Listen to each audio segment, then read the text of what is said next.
বাঁকখালী নদীর সীমানায় ভূমি অফিসে অনিয়ম ও দুর্নীতির মাধ্যমে তৈরি করা সকল খতিয়ান বাতিল করা, সীমানা নির্ধারণ, দখলদারের উচ্ছেদ সহ নানা দাবি জানিয়েছেন কক্সবাজারের সচেতন মহল।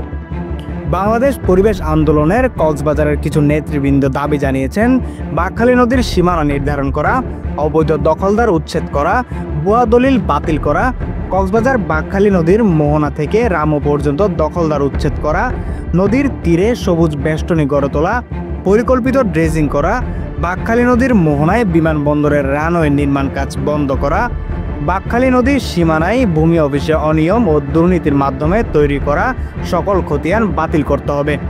সরজমিনে দেখা যায়, জোয়ার ভাটায় প্রবাহমান বাঁকখালী নদী এখন মৃতপ্রায়। দূষণ দখলের কবলে পড়ে কক্সবাজারের বাঁকখালী নদী হারিয়েছে তার ঐতিহ্য। গড়ে উঠেছে কক্সবাজার পৌরসভার ময়লা ফেলার ডাম্পিং স্টেশন। শত শত ঘরবাড়ি, ব্যবসা প্রতিষ্ঠান, জাল খতিয়ান তৈরি করে প্লট বানিয়ে বিক্রি করা হচ্ছে নদীর জমি। কক্সবাজারবাসীর প্রাণের দাবি, বাঁকখালী নদী দখলমুক্ত করে পুনরায় ড্রেজিং পূর্বক মহেশখালী কক্সবাজার নৌ রুটের কস্তরাঘাট আবার চালু করা হোক। প্রাণ ফিরে পাক বাঁকখালী। News desk, CCN।